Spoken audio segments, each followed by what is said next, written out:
Welcome to the first episode of 2023 under our new name, which is now Spirit Rising, formerly Medium Well with Psychic Sharon Rose. Still the same great podcast, but just a new name change. So join us for Spirit Rising with Psychic Sharon Rose and listen in to this fascinating new episode with Sharon as she shares ways to overcome fear and dread around your New Year's resolutions. She shares 5 tools to assist you in reaching your dreams in 2023 and also shares with you a truly heartwarming email from a very delighted client. Don't miss this. You'll love this very personal podcast episode. Let's get started. Hey everybody, it's Sharon Rose and it's 2023. Look at us go. Look at us go. Welcome to the podcast and its new look. We have rebranded to a new name. We call ourselves now Spirit Rising.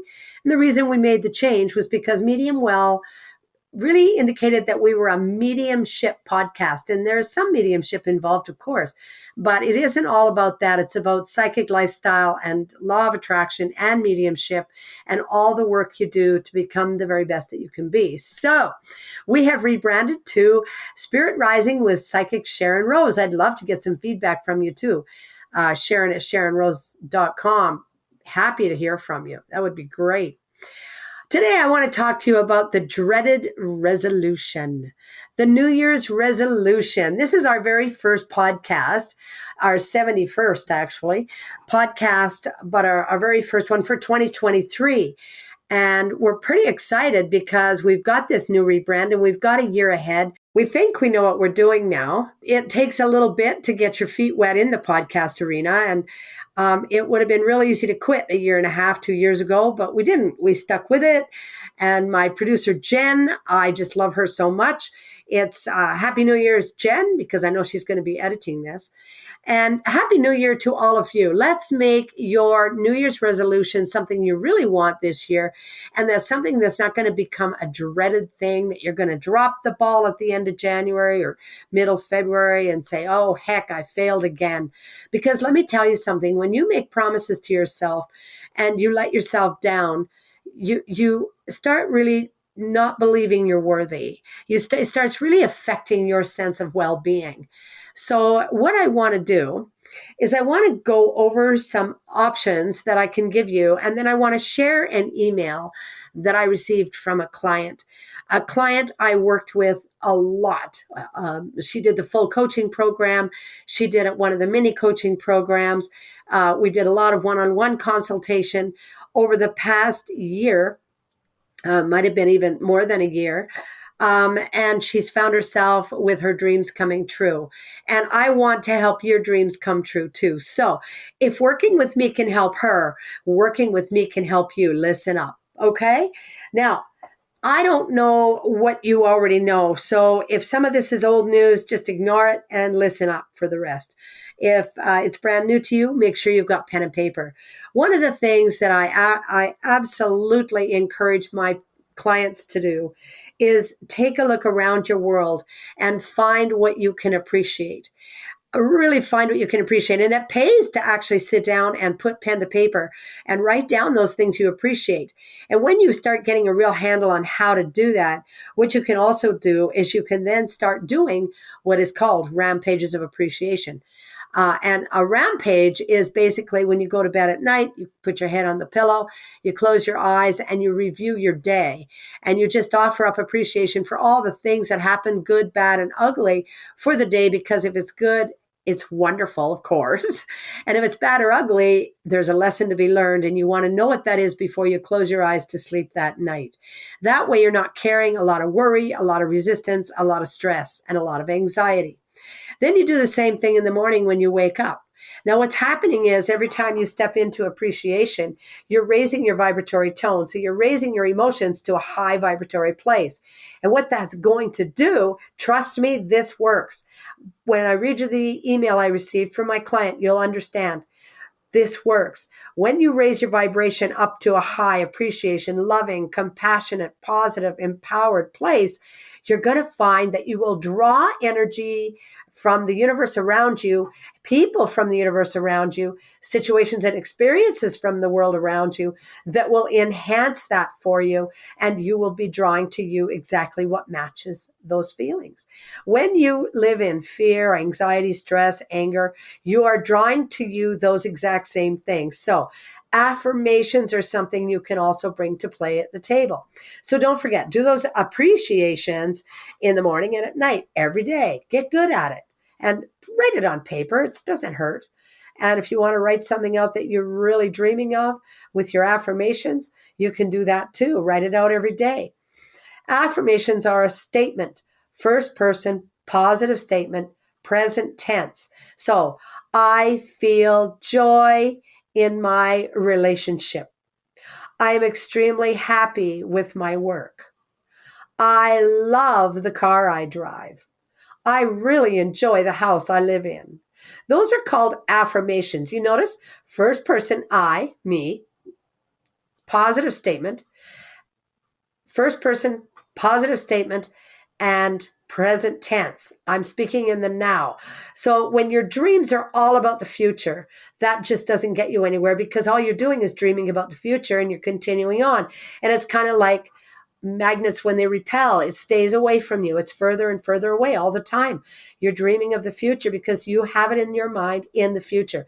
Bring what you want into your present realization and awareness. The next step, this would be number 3, would be visualization. Now, what I would suggest is get really good at visualizing. And I don't care. I have so many clients that come in and they tell me, I can't visualize. I don't know how to visualize. Baloney. I don't believe it for a second. In fact, let me give you a test right now. Sit real quiet, close your eyes, and visualize the front door of your house from the outside. Can you see it? If you can see it, you're visualizing. How easy is that? We all can visualize. We all have that ability. What we've done as we've grown up from our childhood days when we could visualize literally anything, we have blocked ourselves. We've given ourselves all kinds of negative feedback and negative language. And so we don't give ourselves a break when it comes to something like visualizing. So we think that we can't visualize. Well, you can. And the other thing is, so you want to visualize. The other thing is step 4, get creative. You've got something you really want in the future, sit down, write it down, appreciate it like it's already here, visualize it like it's already here, and create things like vision boards to be able to see it every day on your vision board. Now, a vision board is basically it's a piece of paper with pictures of all the things you're dreaming of for 2023 or any time.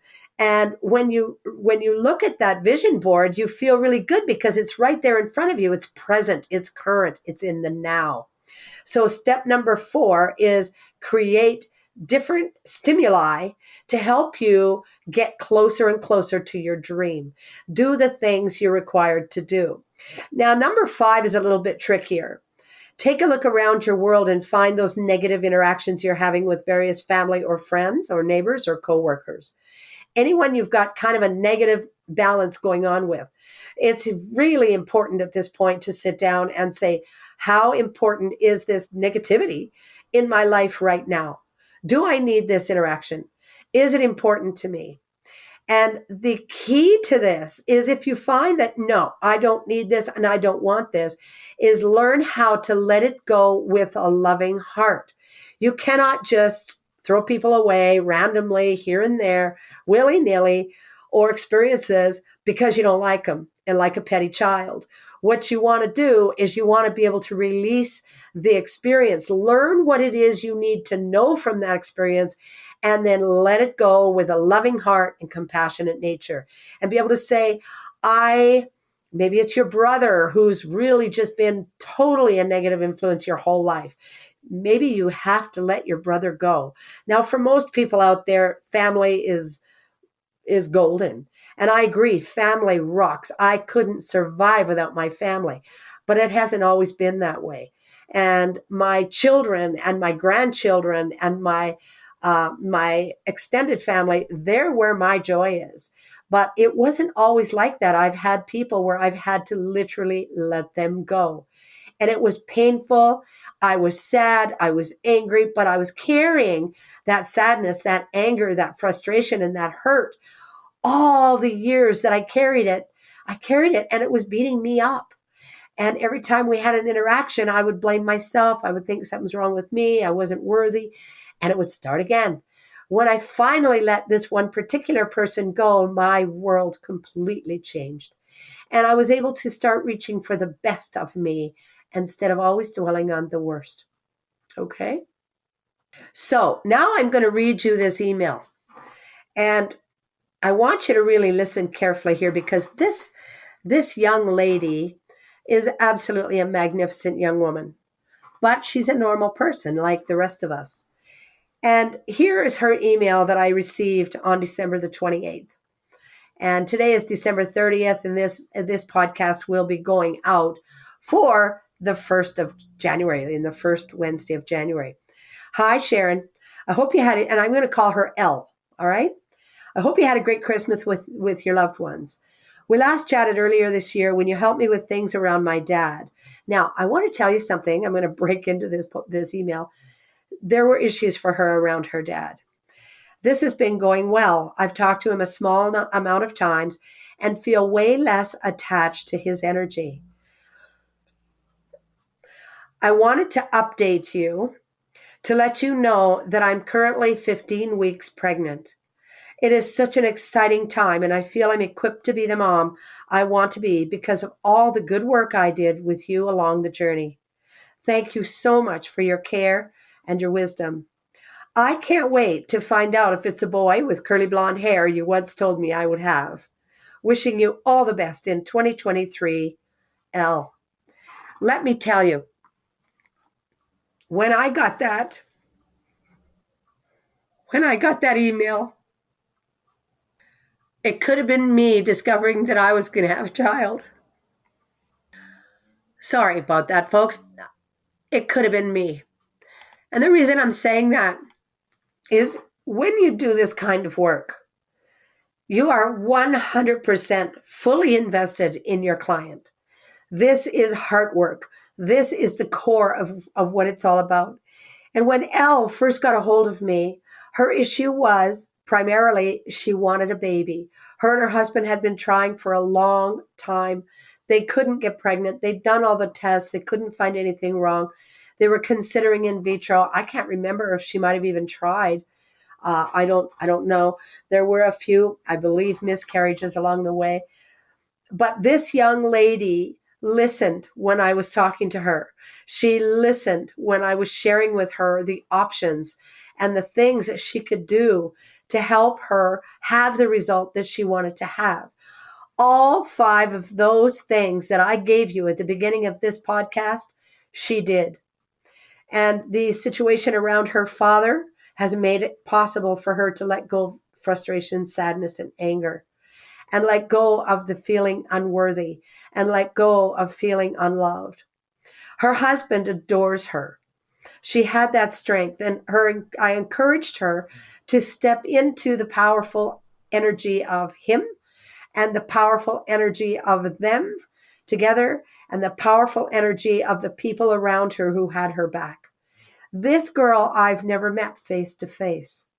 We did everything by Zoom.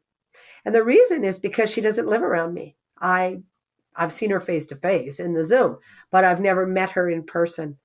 And one of these days we will meet. And I am curious too. Will she have that little blonde boy with the blue eyes?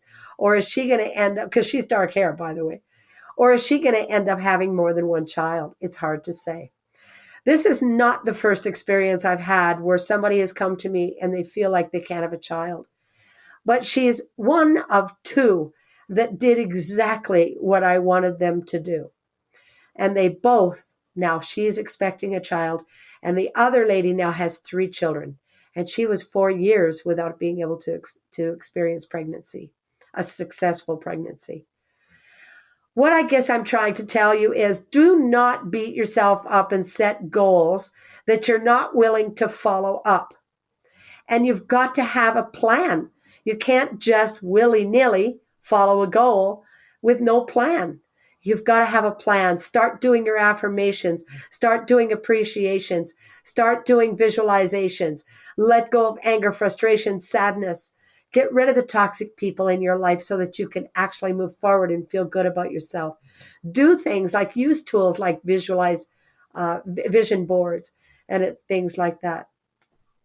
So I just want to end this podcast by wishing you all a very, very happy new year, a very happy 2023. It's been a rough couple of years for a lot of us. And I really, really encourage you all, reach for the best of yourself, reach for the goodness, reach for the joy, reach for the happiness and the power and the optimism. Feel good when you get up in the morning every day. Let your now speak louder than your past or your future. I love you all. I'm looking forward to a fantastic year.